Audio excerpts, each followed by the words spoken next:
খাগড়াছড়ি সংসদীয় আসনের 203টি ভোট কেন্দ্রের মধ্যে 121টি কেন্দ্রকে ঝুঁকিপূর্ণ ও 68টি কেন্দ্রকে অধিক ঝুঁকিপূর্ণ হিসেবে চিহ্নিত করা হয়েছে।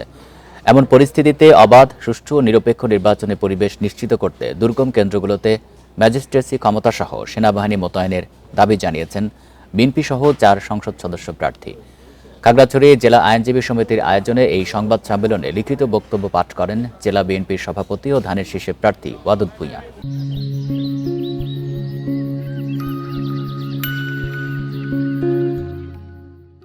তিনি জানান, আইনশৃঙ্খলা রক্ষাকারী বাহিনী ও গোয়েন্দা সংস্থার তথ্য মতেই এই আসনের অধিকাংশ কেন্দ্র এখন উদ্বেগের কারণ হয়ে দাঁড়িয়েছে।